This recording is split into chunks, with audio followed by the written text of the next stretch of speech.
Good morning my dear students. ഇപ്പം നമ്മൾ class എടുത്തുകൊണ്ടിരിക്കുന്നത് സെയിൽ ഓഫ് ഗുഡ്സ് ആക്ട് 1930. ഇപ്പം എന്താണ് സെയിലിന് വേണ്ട എസെൻഷ്യൽ ആയിട്ടുള്ള ഇതൊക്കെ എന്തൊക്കെയാണ് വേണ്ടത്, സെയിലും അഗ്രിമെന്റ് ടു സെല്ലും തമ്മിലുള്ള ഡിഫറൻസ് ഇതൊക്കെയാണ് കഴിഞ്ഞ ദിവസം നമ്മൾ നോക്കിയത്. Then classification of goods. എന്താ ഗുഡ്സിന്റെ ക്ലാസിഫിക്കേഷൻ? ഏതൊരു സെയിലിലും ഇമ്പോർട്ടന്റ് ആയിട്ടുള്ളത് എന്താണ്? ഗുഡ്സ് ആണ്, സബ്ജക്റ്റ് മാറ്റർ. ഇപ്പൊ ഒരു പ്രോപ്പർട്ടി വിൽക്കാണ്, ആ പ്രോപ്പർട്ടിയാണ് അവിടെ സബ്ജക്റ്റ് മാറ്റർ. മാങ്ങ വിൽക്കാണ്, വീട്ടില് മാങ്ങയാണ് അവിടെ സബ്ജക്റ്റ് മാറ്റർ. കടയിൽ ഗ്രോസറി ഐറ്റംസ് വിൽക്കാണ്, ഗ്രോസറി ഐറ്റംസ് ആണ് സബ്ജക്റ്റ് മാറ്റർ. ആട്ടിറച്ചി, മാട്ടിറച്ചി അങ്ങനെയുള്ളതൊക്കെ സൺഡേ മീറ്റ് മാർക്കറ്റിൽ വിൽക്കാണ്, അതാണ് അവിടെ സബ്ജക്റ്റ്. ഫിഷ് മാർക്കറ്റിൽ അതാണ്, ഫിഷാണ് അവിടെ സബ്ജക്റ്റ് മാറ്റർ. എനിവേ നമ്മൾ എന്താണോ വിൽക്കുന്നത് അതാണ് അവിടുത്തെ സബ്ജക്റ്റ് മാറ്റർ. ഇവിടെ ഗുഡ്സ് എന്ന് പറയുന്നത് every kind of movable property including Stokes and shares അപ്പോൾ സെയിൽ ഓഫ് ഗുഡ്സ് ആക്ട് അനുസരിച്ച് ഗുഡ്സ് എന്ന് പറയുന്നത് every kind of movable property, എല്ലാ മൂവ് ചെയ്യുന്ന എല്ലാതും അവരുടെ ഭാഷയിൽ സെയിൽ ഓഫ് ഗുഡ്സ് ആക്ടിന്റെ ഭാഷയിൽ എന്തായിട്ട് വരുന്നു? ഗുഡ്സ് ആയിട്ട് വരുന്നു.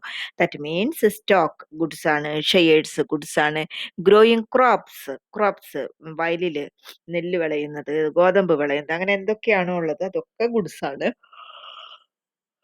ഗ്രാസ് അവിടെ നമുക്ക് കട്ട് ചെയ്ത് കൊണ്ടുപോകാലോ. And things attached to or forming part of ലാൻഡിനോട് അറ്റാച്ച്ഡ് ആയിട്ടുള്ളത് which can be served from the land. These goods can be classified under the following goods.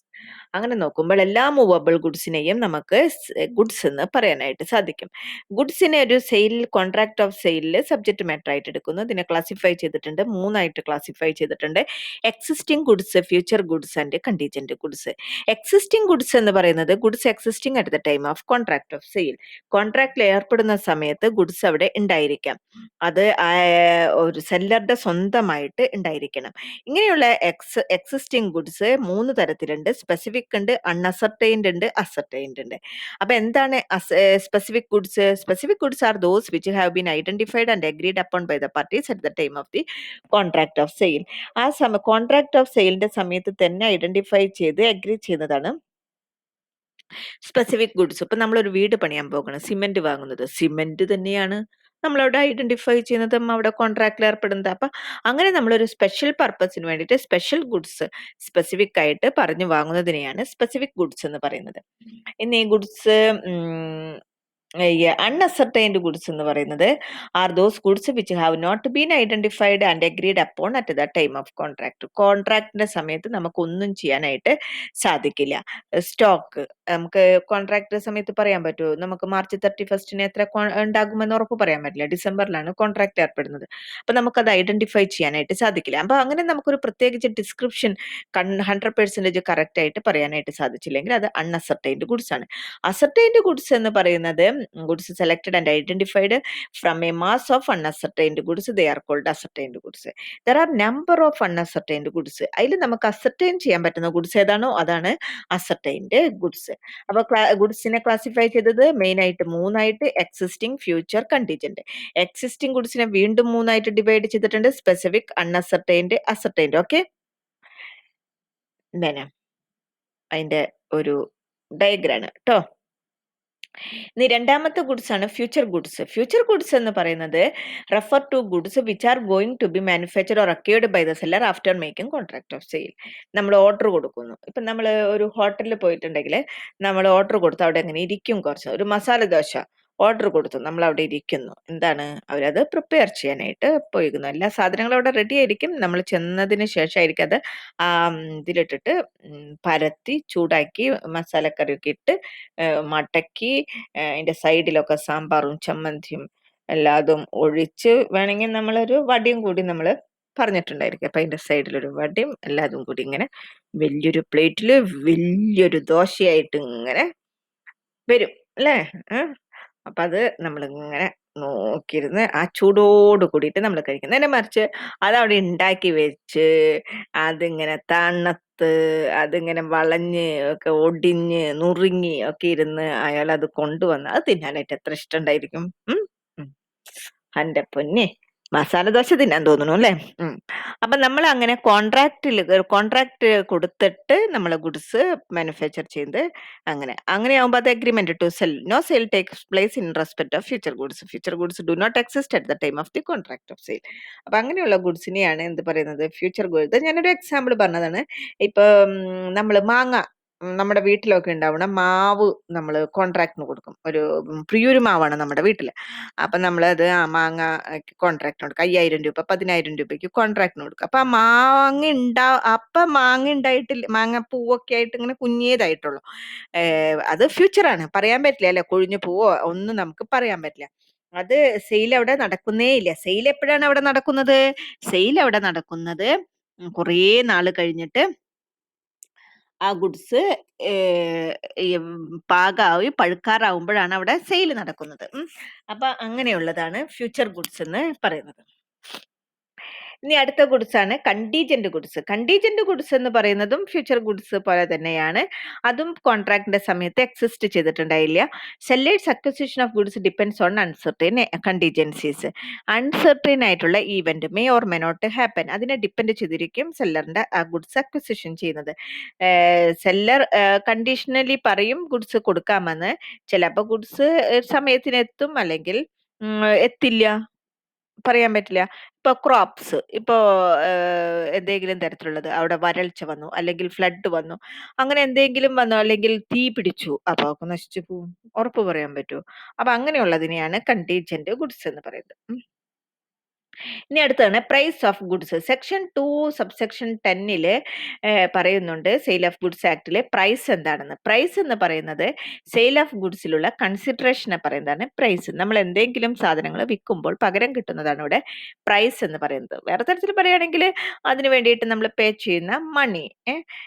Price എങ്ങനെയാണ് ഡിറ്റർമിൻ ചെയ്യുന്നത്? Sections 9 and 10 of the sale of goods act contain provisions to determine price of a commodity. Ascertainment of price by mutual agreement.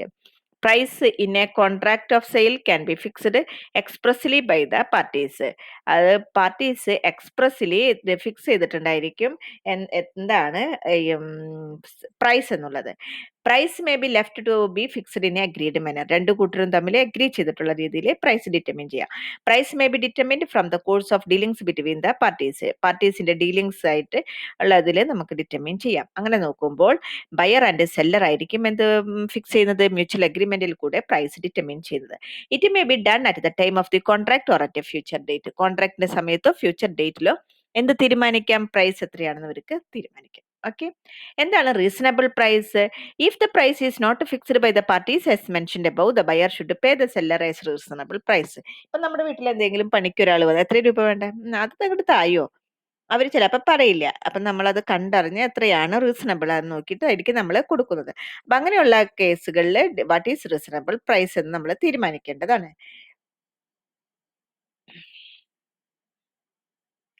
ഇനി price of goods can also be fixed through valuation by a third party. ഇപ്പൊ നമുക്കറിയില്ല എന്താ ചെയ്യേണ്ടതെന്ന് അറിയില്ല. അപ്പൊ നമ്മൾ എന്ത് ചെയ്യും? വേറെ ആളോട് ചോദിക്കും അതിന് എത്ര രൂപയാണ് കൊടുക്കേണ്ടത്. അപ്പൊ അങ്ങനെയുള്ള അവസരത്തിലും പ്രൈസ് അങ്ങനെ ഡിറ്റർമിൻ ചെയ്യുന്നതാണ്. അങ്ങനെ നോക്കുമ്പോൾ for an agreement for sale of goods to be valid there are 2 conditions to be fulfilled. അപ്പൊ ഇങ്ങനെയുള്ള അവസരത്തിൽ 2 കണ്ടീഷൻസ് ഫുൾഫിൽ ചെയ്തിട്ടുണ്ടായിരിക്കണം. The parties to the contract should agree to sell and buy the goods allowing a third party to fix the price. രണ്ട് കൂട്ടരും കൂടിയിട്ട് തീരുമാനിക്കണം third പാർട്ടിയോട് price fix ചെയ്യാനായിട്ട് തീരുമാനിക്കണം. അങ്ങനെയാണെങ്കിൽ third party should not be prevented by either party from making such an evaluation. Third party രണ്ടു കൂട്ടർക്കും സ്വാതന്ത്ര്യം കൊടുക്കണം, അതിന്റെ ഇവാലുവേഷന് വേണ്ടിയിട്ടുള്ള സ്വാതന്ത്ര്യം കൊടുക്കണം. ഓക്കെ, ഇനി ഇങ്ങനെയുള്ള അവസരത്തിൽ ബയേഴ്സിന്റെ ഡ്യൂട്ടി എന്താണ്? സെക്ഷൻ 31 സെയിൽ ഓഫ് ഗുഡ്സ് ആക്ടിൽ പറയുന്നുണ്ട് ബയർക്ക് കുറച്ച് ഡ്യൂട്ടീസ് ഉണ്ട് പ്രൈസ് ഫിക്സ് ചെയ്യുന്നതിൽ. അതായത് ബയർ ആയിരിക്കും ഗുഡ്സ് റിസീവ് ചെയ്യുന്നത് ഒക്കെ ആകുന്നത്. The terms and conditions of the contract must be strictly followed. അദ്ദേഹം എന്ത് ചെയ്യേണ്ടതാണ്? ബയർ കോൺട്രാക്ടിന്റെ ടേംസ് ആൻഡ് കണ്ടീഷൻസ് സ്ട്രിക്റ്റ് ആയിട്ട് ഫോളോ ചെയ്യേണ്ടതാണ്. ഇനി പ്രൈസിലുള്ള വേറൊരു ഏരിയ ആണ് ഏണസ്റ്റ് മണി. എന്താണ് ഏണസ്റ്റ് മണി? ഏണസ്റ്റ് മണി എന്ന് പറയുന്നത് is the money paid by the buyer in advance to a seller as a security for due performance of his part of the contract. ഇപ്പൊ നമ്മൾ സ്ഥലം വാങ്ങാണ്. സ്ഥലം വാങ്ങുമ്പോൾ എനിക്ക് ഈ സ്ഥലം ഇഷ്ടപ്പെട്ടു, ഞാൻ വാങ്ങുന്നു. നമ്മൾ എന്ത് കൊടുക്കുന്നതായിരിക്കും? കുറച്ച് പൈസ കയ്യിൽ കൊടുക്കുന്നതായിരിക്കും. എന്താണ്? എനിക്ക് തന്നെ അഡ്വാൻസ് ആയിട്ട് കുറച്ച് പൈസ കൊടുക്കും. ഇനി ആർക്കും ഇത് മാറ്റി പറയരുത്. ഞാനാണത് വാങ്ങുന്നത്. അങ്ങനെ കൊടുക്കുന്ന പൈസനെയാണ് എന്ത് പറയുന്നത്? ഏണസ്റ്റ് മണി എന്ന് പറയുന്നത്. സെയിൽ കംപ്ലീറ്റ് ചെയ്യുമ്പോൾ എന്ത് ചെയ്യുന്നതായിരിക്കും? ഇപ്പൊ 10,00,000ന്റെ സ്ഥലമാണ് നമ്മൾ വാങ്ങാനായിട്ട് തീരുമാനിക്കുന്നത്. നമ്മൾ ചെന്ന് കണ്ട വശം തന്നെ ഇഷ്ടപ്പെട്ടു. നമ്മൾ വേഗം തന്നെ 10,000 രൂപ ആളുടെ കയ്യിൽ കൊടുത്തു. പിന്നെയാണ് കാര്യങ്ങളൊക്കെ പറയുന്നത്. അപ്പൊ അങ്ങനെയാകുമ്പോൾ എന്തുണ്ടായിരിക്കും? 10,00,000 നിന്ന് ഈ 10,000 രൂപ കുറച്ചിട്ട് ബാക്കിയുള്ള പൈസയായിരിക്കും പിന്നെ കൊടുക്കുന്നത്. ബയർ ഇനിയിപ്പോ ഞാൻ 10,000 രൂപ കൊടുത്തു. പിന്നെ ഞാൻ ഇതാകെ കൊളായി.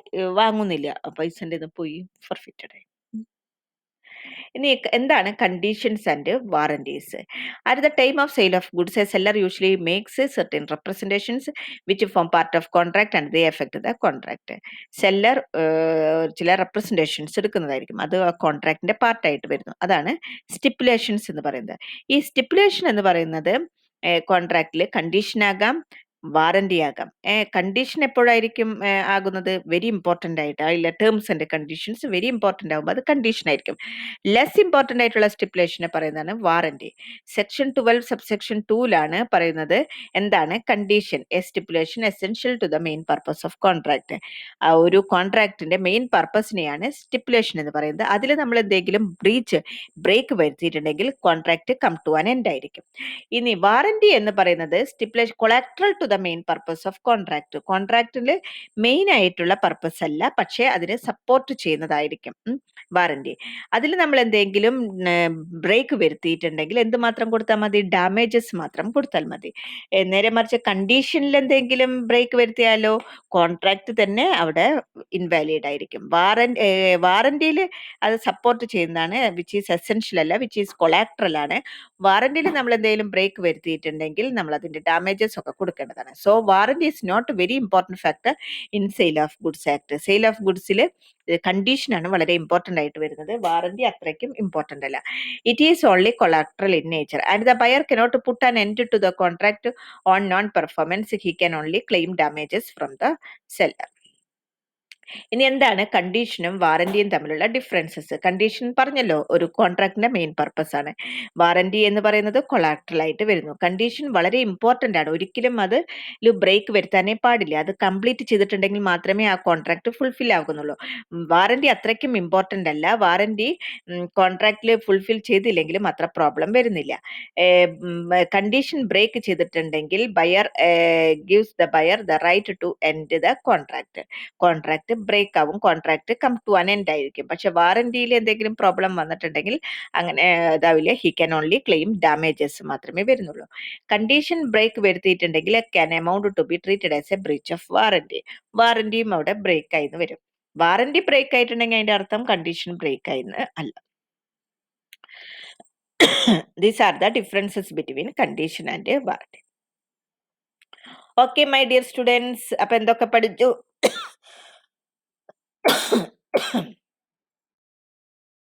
ക്ലാസിഫിക്കേഷൻ ഓഫ് ഗുഡ്സ് പഠിച്ചു. 3 തരത്തില് എക്സിസ്റ്റിംഗ്, ഫ്യൂച്ചർ, കണ്ടീജന്റ്. എക്സിസ്റ്റിംഗ് ഗുഡ്സിനെ വീണ്ടും 3ആയിട്ട് സ്പെസിഫിക്, അൺഅസർട്ടൈൻഡ്, അസർട്ടൈൻഡ്, ഫ്യൂച്ചർ ഗുഡ്സ് ഉണ്ട്. പിന്നെ കണ്ടീജന്റ് ഗുഡ്സ് ഉണ്ട്. എങ്ങനെയാണ് ഗുഡ്സിന് പ്രൈസ് ഡിറ്റർമിൻ ചെയ്യുന്നത്?